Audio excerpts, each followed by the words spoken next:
الصلاة والسلام على من لا نبي بعده أما بعد وقد قال الله تبارك وتعالى في كتابه المجيد والفرقان الحميد أعوذ بالله من الشيطان الرجيم بسم الله الرحمن الرحيم يا أيها الذين آمنوا قوا أنفسكم وأهليكم نارا وقودها الناس والحجارة عليها ملائكة غلاظ شداد لا يعصون الله ما أمرهم ويفعلون ما يؤمرون صدق الله مولانا العظيم وقال رسول الله صلى الله عليه وسلم ألا كلكم راع وكلكم مسؤول عن رعيته معزز بزرگوں دوستوں اور نوجوان عزیز ساتھیوں، جیسا کہ ابھی دوران خطبہ قرآن کریم کی ایک آیت شریف تلاوت کی ہے اور جناب رسول پاک علیہ الصلوۃ والتسلیم کی ایک حدیث شریف پڑھی ہے، لہذا اس آیت مبارکہ کی روشنی میں اور حدیث نبوی کی روشنی میں آپ حضرات کے سامنے کچھ لب کشائی کی ہمت و جرأت کرنا چاہوں گا۔ اللہ پاک ہمیں اور آپ سب کو خوب سے خوب تر عمل کی توفیق نصیب فرمائے۔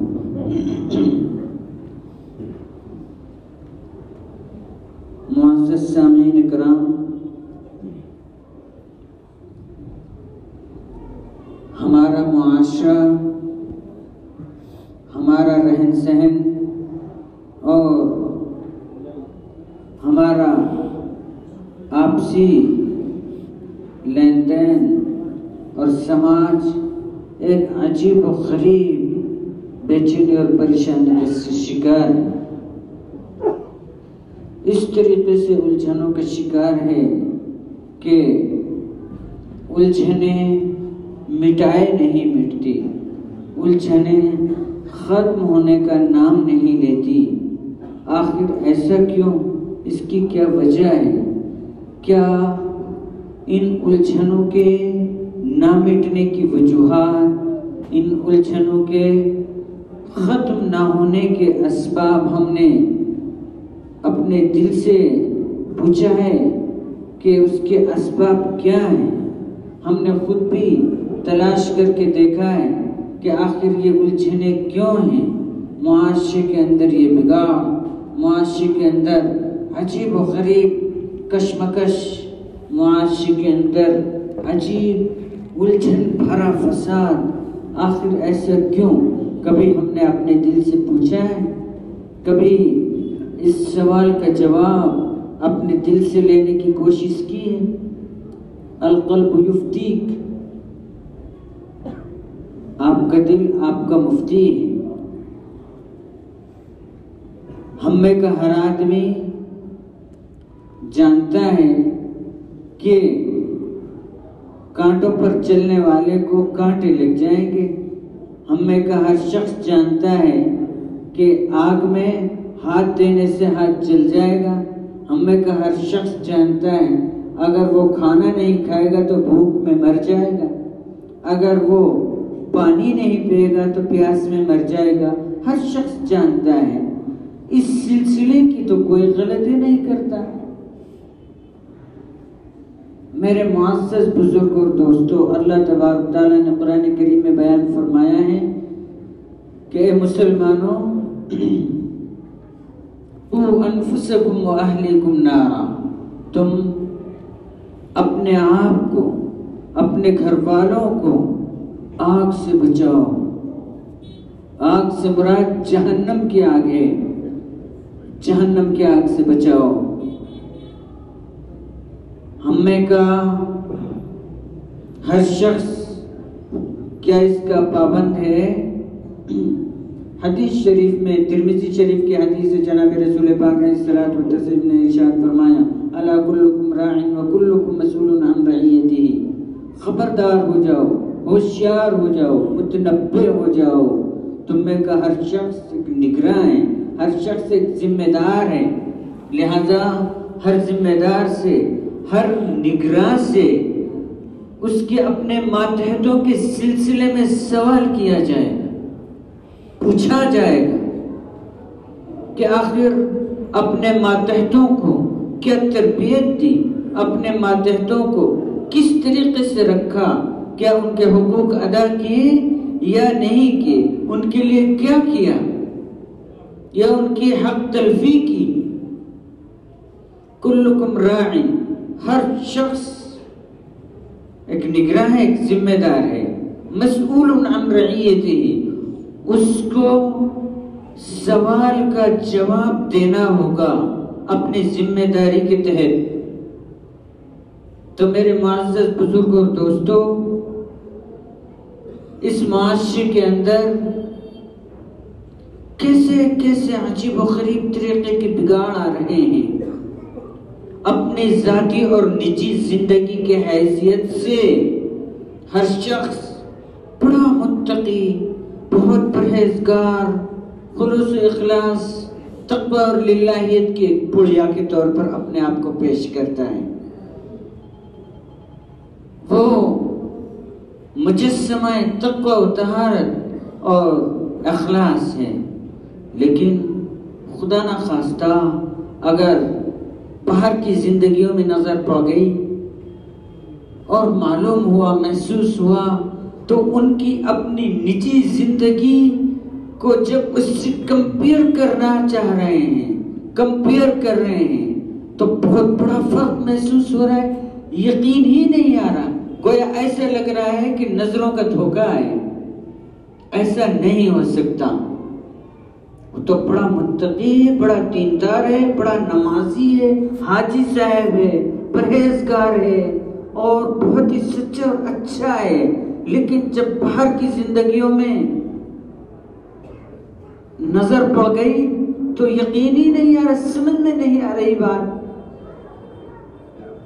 گھر میں بے پردگی کا ماحول ہے، عورتیں اور لڑکیاں نامحرموں سے تعلق رکھتی ہیں، نماز کا ماحول نہیں ہے، دین کا ماحول نہیں ہے، لین دین چست و درست نہیں ہے، اور لڑکے ماڈرن طور پر رہنا چاہتے ہیں، ماڈرن کپڑا پہننا چاہتے ہیں، ماڈرن طور پر اپنے بال ہیئر کٹنگ وہ رکھنا چاہتے ہیں، یہود و نصارہ کے طور طریق کو اپنا رہے ہیں۔ کیا اس سے معاشرے کے اندر، سماج کے اندر، سوسائٹی کے اندر صلاح آئے گا یا فساد آئے گا؟ آپ جان سکتے ہیں، قُوْ أَنفُسَكُمْ وَأَهْلِكُمْ نَارًا، قرآن کریم نے بیان فرمایا ہے، بھائی جس طریقے سے آپ اپنے آپ کو آگ سے بچانا چاہتے ہو، جہنم سے بچانا چاہتے ہو، جہنم کی خوفناک اور خطرناکی سے بچانا چاہتے ہو، اس طریقے سے اپنے گھر کو، اپنے گھر والوں کو تو بچائیے۔ رسول پاک علیہ الصلوۃ والتسلیم کے لیے اللہ تبارک تعالیٰ کی طرف سے حکم ہوا، وَأَنذِرْ عَشِيرَتَكَ الْأَقْرَبِينَ، آپ اپنے گھر والوں کو ڈرائیے، اپنے رشتہ داروں کو ڈرائیے، آپ اپنوں کو ڈرائیے۔ قرآن کریم کا اسلوب اور انداز کتنا عمدہ ہے۔ سب سے پہلے اپنے رسول مکرم کے لیے اللہ تبارک تعالیٰ نے معزز رسول کے لیے، اس ذات و شخصیت کے لیے جو دنیا کے اندر سب سے زیادہ اعلیٰ اور بالا، اور جو دنیا کے اندر سب سے زیادہ قیمتی ذات و شخصیت ہیں، ان کو اللہ پاک حکم دے رہا ہے کہ وَأَنذِرْ عَشِيرَتَكَ الْأَقْرَبِينَ، آپ اپنوں کو ڈرائیے، آپ اپنوں کو سمجھائیے، آپ اپنوں کو لے کر چلیں۔ لہذا اسی حکم کی بنیاد پر حضرت رسول کریم علیہ الصلوۃ والتسلیم نے مکہ المکرمہ کے اس پسمردہ حال کے اندر، ناگفتہ بھی حالات کے اندر، نام بنام کوہ صفا کے اوپر چڑھ کر، یعنی صفا کی پہاڑی کے اوپر چڑھ کر نام بنام پکارا، اے قریش، اے بنو عبد المطلب، اے اہل عرب، اے مکہ والو، قولوا لا الہ الا اللہ تفلحوا، بہت حکمت کے انداز سے اپنوں کو مخاطب کیا، اپنوں کو سمجھانے کی کوشش کی گئی، اور جب وہ متوجہ ہو گئے اور آواز پر کان دھرنے لگے تو اسی حکم کے تحت حضرت رسول کریم علیہ الصلوۃ والتسلیم نے انہیں وہ بات سمجھا دی جس کام کے لیے اللہ تبارک تعالیٰ نے آپ کو ذمہ دار بنایا۔ قولوا لا الہ الا اللہ تفلحوا، آپ لا الہ الا اللہ کہہ لو کامیاب ہو جاؤ گے۔ میرے معزز بزرگوں اور دوستوں، اپنے گھر کو سنوارنا ہوگا، اپنے گھر کی ذمہ داری پکڑنی ہوگی اور اپنوں کو جہنم کی آگ سے بچانا ہوگا۔ اگر اپنوں کو جہنم کی آگ سے بچانے کی کوشش نہ کی گئی تو یہ تو عقل مندی نہیں ہے۔ آدمی خود تو جہنم کی آگ سے بچنا چاہتا ہے، خود تو نماز پڑھنے کے لیے مسجد میں آ جاتا ہے، خود تو دین کے کام کرتا ہے، سچائی اور اچھائی کی راہوں میں خوب محنتیں کرتا ہے، لیکن گھر کے ماحول میں گھر کے عورتوں کو، گھر کے لڑکوں کو اور گھر کی مستورات کو اور گھر کی خواتین کو ان کو سمجھانے کی کوشش نہیں کر رہا۔ یہ کیا عقل مندی ہو سکتی ہے؟ بالکل کوئی عقل مندی نہیں ہے۔ اس سلسلے میں سوال ہوگا نا، کلکم راعٍ وکلکم مسئول عن رعیتہ۔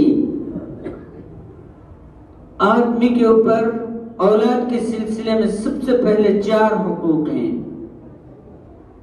ان 4 حقوق کو ذمہ دار، راعی، نگراں جب وہ ادا کرے گا تو پھر اس کی اولاد اس کے حق میں اس کے حقوق ادا کرے گی۔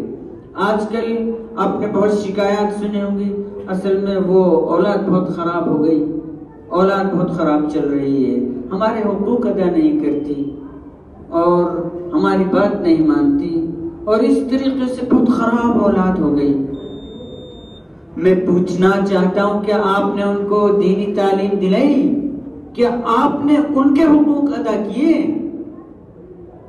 سب سے پہلا حق کیا ہے کہ 7ویں دن عقیقہ کیا جائے، اس کا عقیقہ ہو، اس کا نام رکھا جائے، ایسا نام جو اللہ رسول اللہ صلی اللہ علیہ وسلم کو پسند ہو۔